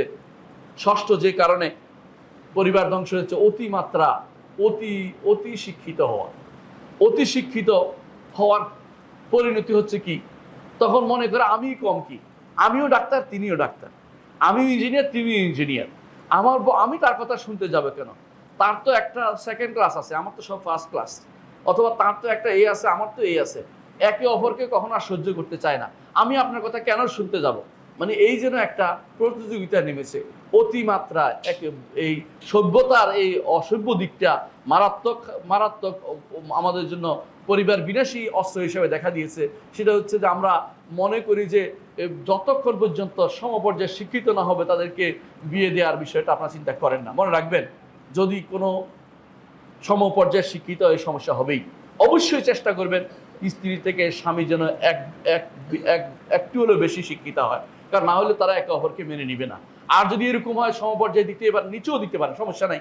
যদি এমন নারী হয় যে নারী স্বামীর মর্যাদা বুঝে, স্বামী কি জিনিস বুঝে, স্বামীকে শরীয়তে সাইয়্যিদ বলা হয়েছে। ও আলফায়া সাইয়্যিদাহা আলাদাল বাব, সূরা ইউসুফ বলছে যে যখন দুইজনের দরজার সামনে গিয়ে উপস্থিত হলো ইউসুফ এবং আজিজ মিসরের স্ত্রী, দুজনের দরজার সামনে দেখে সাইয়্যিদ সামনে। সাইয়্যিদ মানে স্বামীকে বোঝানো হচ্ছে, অর্থাৎ স্বামী হচ্ছে নেতা। সে যত কম জানুক আর যত কম শিক্ষিত হোক না কেন, স্বামীর মর্যাদা স্ত্রীকে বুঝতে হবে এবং সেটা মানতে হবে। তার গায়রত এখানে কাজ করতে পারবে না। সে অতিমাত্রা অতি শিক্ষিত হয়ে অতি সভ্য হওয়ার দাবি করে স্বামীর প্রতি নিজের বক্তব্য দেওয়া ছাড়তে হবে। স্বামীর থেকে বেশি বুঝার চিন্তা ছাড়তে হবে। অনেক কিছু চুপ থাকতে হবে। স্বামীর সাথে মুখোমুখি তর্ক করা যাবে না। স্বামীর কথার সাথে তর্ক করে স্বামীর কথার উত্তর দেওয়া যাবে না, এটা শরীয়ত বলে না। তার অবস্থাটা বুঝে শুধুমাত্র বলতে হবে। আমি পরবর্তীতে স্বামী যখন তার ক্রোধ যখন কমে যাবে তখন শুধু তাকে জানানো যাবে আমি এটা উদ্দেশ্য নিয়েছিলাম। ক্রোধের সময় স্বামীর সাথে বিতর্ক করা ইসলামী শরীয়ত কখনো সেটা অনুমোদন করে না। এটা নারীকে বুঝতে হবে, নাহলে সেই পরিবার কখনো টিকে থাকে না। সপ্তম যে কারণে সাধারণত পরিবারগুলি ধ্বংস হয়ে যায় তা হচ্ছে পরস্পরের মধ্যে অর্থনৈতিক বিভিন্ন কারণে। যেমন স্বামী কোনো কারণে হয়তো হতে পারে স্বামী কিছুটা কিপটে টাইপের স্বভাবের, কিন্তু দেখুন এরকম অবস্থা কিন্তু সাহাবায়ে কেরামের মধ্যেও ছিল। আবু সুফিয়ান রাদিয়াল্লাহু আনহু তিনি খরচ করতে চাইতেন না, কিন্তু তার স্ত্রী তো ছিল, এমন নয় তো তার স্ত্রী চলে গেছেন এমন না, তার স্ত্রী তো ছিল। আবু সুফিয়ান খরচ করতে চাইতেন না, তিনি অনেকটা কিছু টাকা ধরে রাখতে চেষ্টা করতেন, কিন্তু তার স্ত্রী হিন্দ তার স্ত্রী হিসেবে ছিলেন, সন্তান লালন পালন করেছেন। এইভাবেই কেউ যদি কোনো ভিন্ন স্বভাবেরও হয় স্ত্রীর উচিত সেটাকে মেনে নেয়া। কিন্তু বেশিরভাগ সময় কেন খরচ করে না, কেন আমি যা চাই তা দেয় না, আমি কিনতে গেলে সেটা কেনে না, আমি বলতে গেলে সেটা কিনে না, আমি অনেক দিন ধরে বলে আসছি করে না, এই জাতীয় অভিযোগ দেয়া নারীরা কোনোদিন ঘর সংসার করতে পারে না। কারণ শেষ পর্যন্ত এর মধ্যে তৃতীয় আরেকটা অনুযোগ আসে। আরেকজন বলে আপনার স্বামী যে কিপটা, আরেকজন এসে বলবে যে আপনি কেন এত কষ্ট করে আছেন, তখন তো বের হওয়ার পথ তৈরি হয়ে যায়, এর মাধ্যমে ঘর সংসার নষ্ট হয়ে যায়। অথচ আল্লাহ তাআলা কোরআনে কারীম বলেছেন লিয়ুনফিক যু সাআতিন মিন সাআতি, একজন মানুষের সামর্থ্য অনুসারে যেন খরচ করে। ওমান কুদরে আলাইহি রিজকু ফালইউনফিক মিমা আতাহুল্লাহ, যাকে আল্লাহ তাআলা কম রিজিক দিয়েছেন সেজন্য যতটুকু আল্লাহ দিয়েছে অতটুকু মধ্যে অতটুকুর মধ্যে সে ব্যয় করে। লা ইউকাল্লিফুল্লাহু নাফসান ইল্লা মা আতাহা, আল্লাহ কাউকে যতটুকু ক্ষমতা দিয়েছে এর বাইরে আল্লাহ কাউকে কষ্ট দেন নাই। সুতরাং আপনাকে কষ্ট দেন নাই। পাশের বাড়ির মহিলা একটা সোফা সেট কিনেছে, আপনার স্ত্রী এসে যদি বলে আপনি তো কিছুই কিনলেন না, একটা সোফা সেটও কিনে দেন, আপনি এটা শুনবেন না? আপনার যদি সামর্থ্য না থাকে, লা ইউকাল্লিফুল্লাহু নাফসান ইল্লা মা আতাহা, মোটেই কান দিবেন না সেটা, বরং একটু নো করার স্বভাব আপনার মধ্যে থাকা উচিত। সব কিছুতে হ্যাঁ বললে একদিন আপনি আর কোনোদিন তাকে আর নো বলতে পারবেন না। তখন এই স্ট্যাটাস বজায়ের জন্য হারামের দিকে আপনি হাত বাড়াবেন, হারাম খাইতে চেষ্টা করবেন, হারামকে আপনি প্রশ্রয় দিবেন। কারণ এখন ঘরে আর মর্যাদা রক্ষা করা যাচ্ছে না, স্ত্রীর কাছে নিজে ছোট হয়ে যাচ্ছে না। ছোট হবেন না, আপনি বলবেন যে শরীয়ত আমাকে এটাই দিয়েছে, তুমি এই অবস্থায় থাকতে পারলে থাকো, তাহলে তুমি চলে যেতে পারো। মুহাম্মদ রাসূলুল্লাহ সাল্লাল্লাহু আলাইহি ওয়াসাল্লাম তার অবস্থা টাকা পয়সা যখন ছিল না, তখন আল্লাহ তাআলা আয়াত নাজিল করলেন। কোরআনে কারিমে সূরা আহজাবে এসেছে যে হে নবী স্ত্রীরা, আমার নবীর এই অবস্থা দেখে যদি তোমরা থাকতে চাও তাহলে ভালো, তোমাদের জন্য জান্নাত রয়েছে। আর যদি তোমরা মনে করি এই অবস্থায় থাকবো না, পয়সাওয়ালার কাছে চলে যাবো, তাহলে তোমরা চলে যাও। ফাতা আলাইনা উমাত্তিউকুন্না ওয়া উসাররিহুকুন্না সারাহান জামিলা, আসো তোমাদেরকে বিদায় করে দেবো, তোমরা যেখানে ইচ্ছে সেখানে চলে যাও। তাহলে বোঝা গেল অর্থনৈতিক একটা কারণও থাকতে পারে বিয়ের মধ্যে, কিন্তু ওই নারী সবচেয়ে উত্তম যে নারী স্বামীর অর্থনৈতিক অবস্থাকে মূল্যায়ন করে এবং সেটাকে সম্মান করে চলে। আর যদি স্ত্রীর সম্পদ থাকে, কখনো সে পেয়ে যায়, শরীয়ত বলে সে তার স্বামীর জন্য সেটা খরচ করতে পারে। আল্লাহ তাআলা বলছেন ফাইন তিবনা লাকুম আন শাইইম মিনহু নাফসান ফাকুলু হানিয়াম মারিয়া, নারী যদি কোনো তার সম্পদকে স্বামীকে ভালোবেসে দান করে, সেটা সে খেতে পারবে, কোনো সমস্যা নেই। কিন্তু এইটাকে কেউ যদি কোনো আমার আত্মমর্যাদায় বাদে নিব না, আবার খরচও করব না, আবার তার সাথে সম্পর্কও রাখবো না, এটা সবচেয়ে খারাপ জিনিস। নারীর জন্য খারাপ, স্ত্রীর জন্য সেটা খারাপ। অষ্টম যে কারণে আমাদের পরিবারগুলো ধ্বংস হয়ে যাচ্ছে তা হচ্ছে যে অনেকে আছে মায়ের খেদমত আর স্ত্রীর খেদমতের মধ্যে পার্থক্য করতে পারতেছে না। মায়ের হক এবং স্ত্রীর হক আদায় করার ক্ষেত্রে তাদের মধ্যে কোনো রকম মিল করতে পারতেছে না।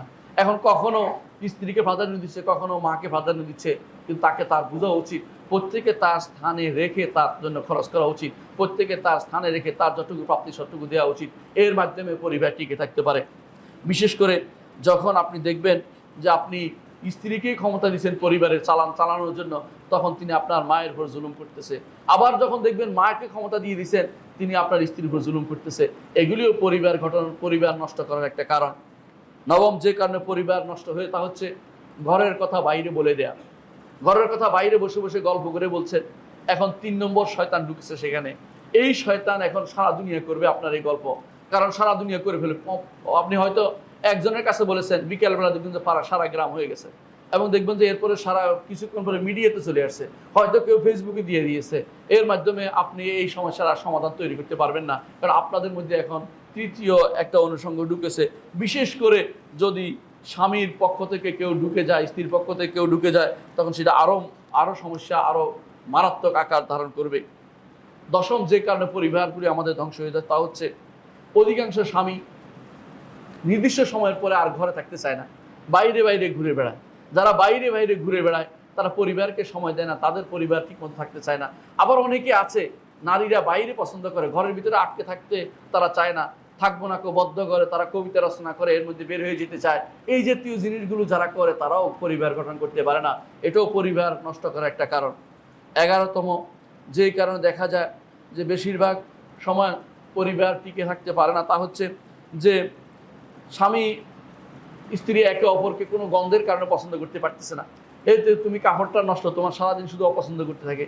ও কেন দাড়ি কাটে না, ওটা অপছন্দ করে, আউযুবিল্লাহ, এই করে না সেই করে না, অর্থাৎ বিনা কারণে একে অপরের প্রতি কোনো একটা আচরণ বিধিগত কারণে একে অপরকে ঘৃণা করতে আরম্ভ করে। হয়তো বলে পরিষ্কার পরিচ্ছন্ন থাকে না, দাঁত মাজে না, মেসওয়াক করে না, এটা করে না, ওইটা করে, এই জাতীয় কথাবার্তা বলে একে অপরকে ঘৃণা করে, এরপরে পরিবার মধ্যে ভাঙন তৈরি করে। এটা তো উচিত, এটা তো সহজে সমাধান করা যায়। এই জন্য ইবনে আব্বাস রাদিয়াল্লাহু বলতেন যে আমি আমার স্ত্রীর জন্য নিজেকে তৈরি করি, স্ত্রী যেমন আমার জন্য নিজেকে সৌন্দর্য মণ্ডিত করে। এজন্য প্রত্যেকেরই উচিত স্বামী স্ত্রী একে অপরের চাওয়া পাওয়া, একে অপরের প্রতি ঘৃণার জায়গাটুকু যেন দূরে সরিয়ে যেন পছন্দের জায়গাটুকু নিয়ে আসে। 12 নম্বর যে সমস্যা তা হচ্ছে যে কথা, অনবরত কথা বলা শিখা। ওই নারী সবচেয়ে উত্তম। হাদিসে আছে রাসূলুল্লাহ সাল্লাল্লাহু আলাইহি ওয়াসাল্লাম বলেছেন যে নারী কথা কম বলে কাজ বেশি করে, অর্থাৎ পরিবারের কাজ সমাধান করে। আর ওই নারী সবচেয়ে খারাপ যে কথা দিয়ে স্বামীকে মনে করে আমার কথা দিয়ে তাকে আমি মাতিয়ে রাখতে হবে, সেজন্য আমার উপর উঠতে না পারে। বেশিরভাগ নারী আজ বাঁচাল টাইপের, বেশিরভাগ নারীরে আজ যে কোনো মূল্যে স্বামীর উপরে কথা বলতে চায়। স্বামী বেচারা যেন বিপদে পড়ে গেছে বিয়ে করে, কথাও বলতে পারে না অনেক সময় সামাজিক স্ট্যাটাসের কারণে। মহা বিপদে আছে সেই ব্যক্তি, অনেক সময় বাইরে কথা বলতে পারে না। এমনকি সে তখন ঘর থেকে পালিয়ে বেড়ায় যে ঘরে গেলে কি হবে, রাতের 12টা যায় কোনো রকম ঘুমিয়ে যাবে, এই চিন্তা সে করতে থাকে। কারণ তার ঘরের যে মহিলাটা আছে তার মুখের ভাষা আরেকজনকে দাবিয়ে রাখার জন্য যথেষ্ট। একটা সেই জন্য একাই 100 না 100 পুরুষের মতো কথা বলে। এরা সবচেয়ে নিকৃষ্টতম নারী। এদের কারণে পরিবার ধ্বংস হয়ে যায়। এদের থেকে তারা সন্তানরা শিখে, মেয়েরা শিখে, ছেলেরা শিখে। এরা মনে করে এইভাবে চলতে হবে। এদের থেকে পাড়ার প্রতিবেশী শিখে। কখনো না স্বামী যখন কথা বলবে, স্ত্রী কখন তার উত্তর শুধু দিবে যেটা দরকার, এর বাইরে অতিরিক্ত কোনো নিজের পক্ষ থেকে স্বামীকে দাবিয়ে রাখার চিন্তা করে কথা বললে সেটা হারাম হবে এবং এই পরিবার কোনোদিন টিকে থাকতে পারে না। 13তম যে কারণে পরিবার ধ্বংস হয়ে যাচ্ছে তা হচ্ছে স্ত্রীকে তালাক দেওয়ার ধমক দেয়া। কথায় কথায় তালাক দেওয়ার ধমক দেয়া, এটা কখনো সঠিক কাজ হতে পারে না। তো তালাক দেওয়ার ধমক দিলেই স্ত্রী একসময় স্বাভাবিক পরিণত হয়ে যায়। অনেক কিছু থাকতে, অনেক রকমের ব্যবস্থাপনা থাকতে আপনি তালাক দিতে হবে এটা বলবেন কেন?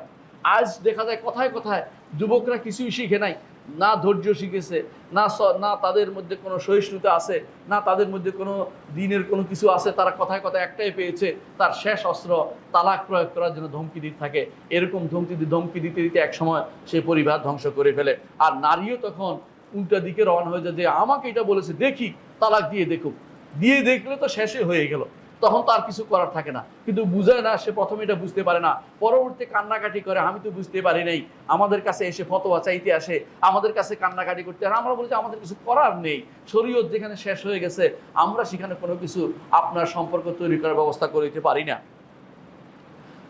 14তম যেটা দেখা যায় সেটা হচ্ছে অধিকাংশ সময় স্বামী স্ত্রীকে মানে না, স্ত্রী স্বামীকে মানে না, একে অপরের কথা শোনে না, বরং নিজে অতি পণ্ডিতি দাবি করে যে আমি তো ইসলাম কম বুঝি না তোমার চেয়ে, আমি অমুকটাতে ডিগ্রি করেছি, অমুক হুজুরে জিজ্ঞাসা করেছি। এই সমস্ত কথা নারীর মানায় না। আমি সবসময় মনে করতে হবে আমি যতই বেশি বুঝি না কেন আমার স্বামীর কথাকে আমাকে মেনে চলতে হবে। সে কম বুঝলেও সেটা আমি মেনে নেই। কিছু জিনিস আমাকে পরিবারে ছাড় দিতে হবে। স্ত্রীর পক্ষ থেকে ছাড়টা এখানে আসা বেশি উচিত। কারণ আর রিজালু কাওয়ামুন আলান নিসা, আল্লাহ তাআলা নারীর উপরে পুরুষদেরকে দায়িত্বশীল করেছেন।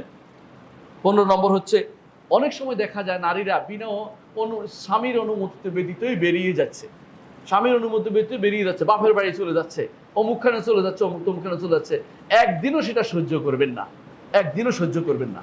বলবেন যে না আমার অনুমতি বাইরে আর নিষেধ। আসলেই নিষেধ। সে ভালো কাজ হলেও যত কিছু হোক, স্বামী অর্থই হচ্ছে এর কাছে এর অনুমতি নিয়ে আপনাকে ঘর থেকে বেরোতে হবে। এইটা যে ব্যক্তি করবে এক সময় স্বামী বেচারাও বলবে যে সেও বেরিয়ে যায়, আমিও বেরিয়ে যাই। পরিবার তখন আর টিকে থাকার কষ্ট থাকবে না, ভিন্ন অবস্থায় তৈরি হয়ে যাবে। 15 নম্বর অনেক সময় দেখা যায় যে এই সমস্ত বিশাল বিশাল বাক্সের ভিতরে যে পার্শ্ববর্তী যে সমস্ত রাষ্ট্রগুলো থেকে যে সমস্ত ফিল্মগুলি ছাড়ে, অথবা যে সমস্ত মুসালসাল, যে সমস্ত ধারাবাহিক নাটকগুলি ছাড়ে, এগুলি আপনার পরিবারকে ধ্বংস করে।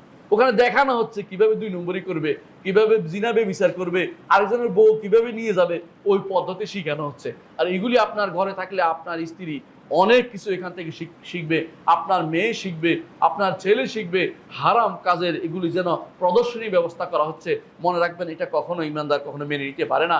তার পরিবারকে ধ্বংসের অস্ত্র হচ্ছে এই জিনিসটা ঘরের মধ্যে থাকা। দয়া করে ঘর থেকে এই বাক্সটা বের করে ফেলে দিবেন। আর এই বাক্সের সাথে সাথে হাতের মধ্যে মুঠো ফোনটা, এটার মধ্যে যত বেশি সম্ভব তত বেশি ঢুকিয়ে দিবেন, এরকম যেন না হয়, বরং এটা যেন বন্ধ করার ব্যবস্থা থাকে।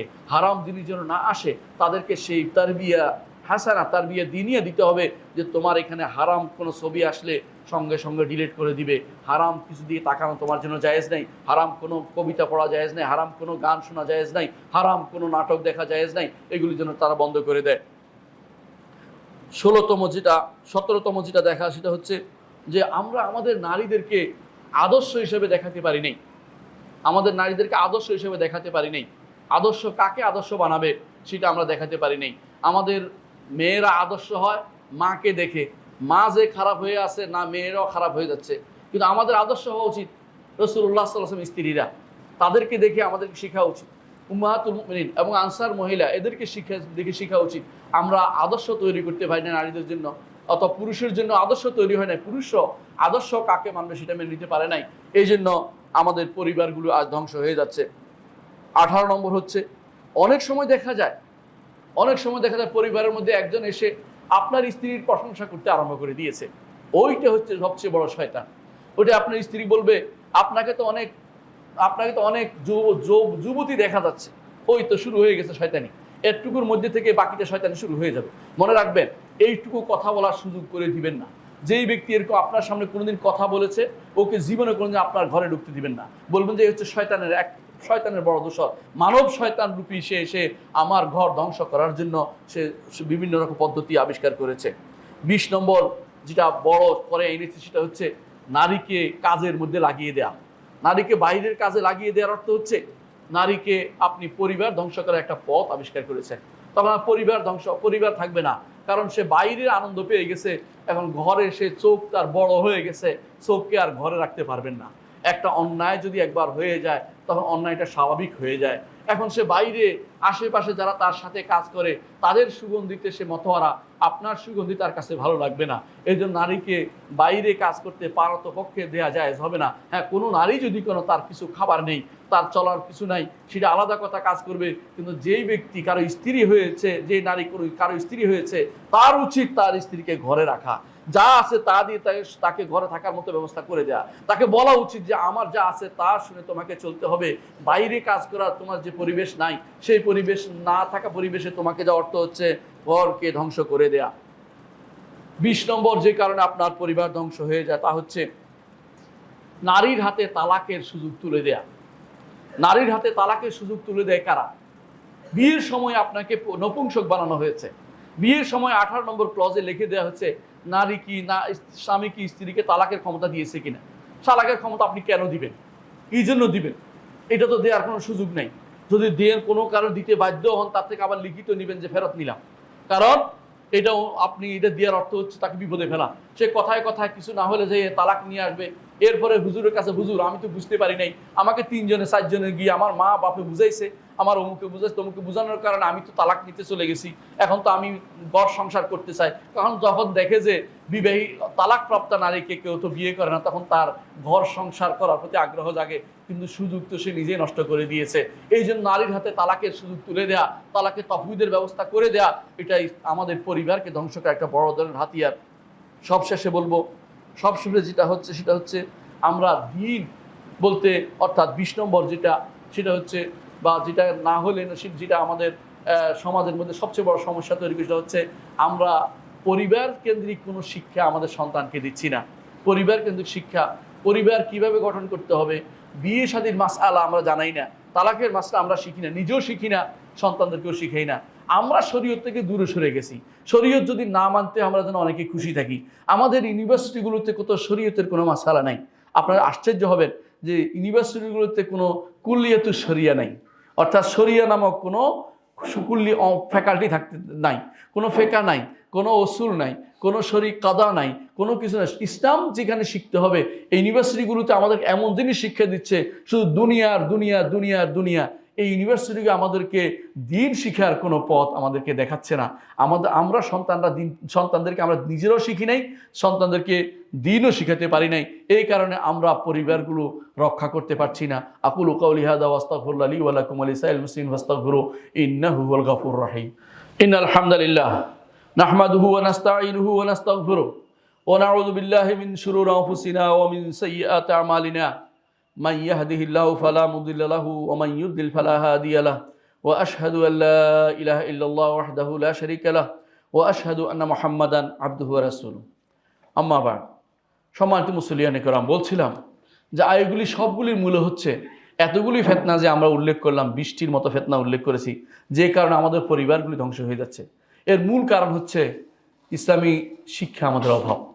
ইসলামী শিক্ষা আমরা পাচ্ছি না। ইসলামী শিক্ষা, সত্যিকার ইসলামী শিক্ষা যদি আমরা পেতাম, আমরা যদি জানতে পারতাম মোহাম্মদ রাসূলুল্লাহ সাল্লাল্লাহু আলাইহি ওয়াসাল্লাম তার স্ত্রীদের সাথে কেমন ব্যবহার করেছেন, মোহাম্মদ রাসূলুল্লাহ সাল্লাল্লাহু আলাইহি ওয়াসাল্লাম স্ত্রীরা তার রসুলের সাথে কেমন ব্যবহার করেছেন, এবং সাহাবায়ে কেরাম তাদের স্ত্রীদের সাথে কেমন ব্যবহার করেছেন, সাহাবিয়াতরা নারী সাহাবীরা তাদের স্বামীদের সাথে কেমন ব্যবহার করেছেন, এটা যদি আমরা পরিপূর্ণ মাসাইলের মাধ্যমে জানতে পারতাম, তাহলে আমাদের এত সমস্যা আমাদের ঘটতো না। এমনকি আমাদের এমন অবস্থা হচ্ছে এখন, অনেক সময় তালাক দিচ্ছে, তালাকের পর তালাক দিচ্ছে, আবার ঘর সংসার করছে। একজন ছেলে আমাকে বলল, উত্তরার একজন ছেলে আমাকে বলল, আমার বাবা সেভারেট টাইম আমার মাকে তালাক দিয়েছে, আবার তারা ঘরও করে। তো কিভাবে করে তুমি? বললাম যে এটা তো হারাম, করতে পারে না। তখন তিনি বলে আমাদের নিকট তালাক হয় না এগুলি, মানে তাদের নিকট তালাক হয় না, মানে তারা এগুলি তালাক দিচ্ছে কিন্তু তালাক হয় না তাদের কাছে। এগুলি বলতেছে কেন এগুলি হচ্ছে? কারণ নিজেরাও দিন শিখে নাই, সন্তানদেরকেও শিখাবে না, ভবিষ্যৎ প্রজন্মকেও শিখাবে না। এর চেয়ে তৈরি হয়েছি আমরা এমন একটি প্রজন্ম, যেই প্রজন্ম দিন শিখে সম্পূর্ণ গাফেল, শরিয়া সম্পর্কে সম্পূর্ণ গাফেল। যারা আজ শরিয়া থেকে বিমুখ হয়ে আছে, তারা সবচেয়ে নিকৃষ্টতম জীবে পরিণত হয়েছে। এই জন্য আমাদেরকে দিন শিখতে হবে। এই দিন শিখার বড় মাধ্যম ইউনিভার্সিটিগুলো ছিল, সেগুলো থেকে দিনকে সরিয়ে দেওয়া হয়েছে। আজ আছে আমাদের একমাত্র বাকি আছে মসজিদ। এই মসজিদগুলোকে দিন শিখার কাজে আমরা ব্যবহার করব। প্রতি সালাতের পরে চেষ্টা করব কিছু না কিছু কোরআন আয়াত এবং হাদিস পড়তে। বিশেষ করে আমাদের এই মসজিদে আসরের পরে, এশার পরে কিছু সালাতে কিছু কেরাতের ব্যবস্থাপনা করে, হারাম নয়। মসজিদ নবীতে আর দিন শিখার জন্য যদি হয়, ইসলামী শরীয়তের অনুমোদন করে, দেরি হলেও সেটা দিন শিখার জন্য হলে তাহলে দেরি করা যায় আছে ঘুমানোর ক্ষেত্রে, এটা ইসলামী শরীয়ত অনুমোদিত। এই জন্য আপনাদের এই মসজিদে যদি কোনো এরকম হালাকা হয়, হালাকাগুলো শুনবেন, হাদিস শুনবেন, কোরআন শুনবেন এবং তাফসির শুনবেন, ফিকহ শুনবেন, দ্বীনের মাসাইলগুলো আপনারা শুনবেন, যাতে করে আপনারা সঠিক পথে থাকতে পারেন। আকুল আল্লাহুম্মা গফির ওয়ারহাম আনতা খায়রুর রাহিমিন ইবাদাল্লাহ রাহিমাকুমুল্লাহ ইন আল্লাহুম্মা গফির ওয়ারহাম আনতা খায়রুর রাহিমিন ইন্নাল্লাহ মালাইকাতাহু ইউসাল্লুনা আলান নবী ইয়া আইয়ুহাল্লাযীনা আমানু সাল্লু আলাইহি ওয়া সাল্লিমু তাসলিমা قال النبي صلى الله عليه وسلم من صلى عليه مرة صلى الله عليه وسلم اللهم صل على محمد وعلى آل محمد كما صليت على إبراهيم وعلى آل إبراهيم إنك حميد مجيد اللهم بارك على محمد وعلى آل محمد كما باركت على إبراهيم وعلى آل إبراهيم إنك حميد مجيد اللهم ارض عن الخلفاء الراشدين أبي بكر وعمر وعثمان وعلي وعن سائر الصحابة والتابعين رضوان الله عليهم أجمعين اللهم اغفر لنا ولإخواننا الذين سبقونا بالإيمان ولا تجعل في قلوبنا غلا للذين آمنوا ربنا إنك رؤوف رحيم اللهم اغفر لنا أجمعين اللهم اغفر لنا أجمعين اللهم اغفر لنا أجمعين আল্লাহ আমাদের সবাইকে আপনি ক্ষমা করে দিন। আল্লাহ আমাদেরকে পরিবার গঠন করার তৌফিক দান করুন। আল্লাহ আমাদের পরিবারকে দ্বীনের উপর প্রতিষ্ঠিত রাখুন। আল্লাহ আমাদেরকে দ্বীন বুঝার তৌফিক দান করুন। আল্লাহ আমাদেরকে শরিয়া বুঝার তৌফিক দান করুন। আল্লাহ আমাদেরকে দ্বীনের উপর রাখুন আপনি। আল্লাহ আমাদের সন্তানদেরকে দ্বীনের উপর বড় করুন। আল্লাহ আমাদের মেয়েদেরকে হাসমত দান করুন। আল্লাহ আমাদের নারীদের মধ্যে কমনীয়তা দান করুন। আল্লাহ তাদের থেকে রুক্ষতা দূর করে দিন। আল্লাহ আমাদেরকে দ্বীনের উপর সুপ্রতিষ্ঠিত রাখুন। আল্লাহ আমাদের মধ্যে যারা কবরের শুয়ে আছে তাদেরকে ক্ষমা করে দিন। আল্লাহ তারা অসুস্থ আছে সুস্থ দান করুন। বিপদে আছে বিপদ থেকে উদ্ধার করে দিন। আল্লাহ অনেকের সমস্যা আপনার কাছে শুধুমাত্র বলে, আপনি তাদের সেই সমস্যাগুলি সমাধান করে দিন। আপনি বুঝতে পারেন কার কি সমস্যা, আল্লাহ তাদের সেই সমস্যা আপনি সমাধান করে দিন। আল্লাহুম্মা গফির ওয়ারহাম ওয়া আনতা খায়রুর রাহিমিন ইবাদাল্লাহ রাহিমাকুমুল্লাহ ইন্নাল্লাহা ইয়া'মুরু বিল আদলি ওয়াল ইহসান ওয়া ইতা'i যিল কুরবা ওয়া ইয়ানহা আনিল ফাহশা'i ওয়াল মুনকারি ওয়াল বাগই ইয়া'iদুকুম লা'আল্লাকুম তাযাক্কারুন ওয়া লাযিকরুল্লাহি আকবার ওয়াল্লাহু ইয়া'লামু মা তাসনাউন।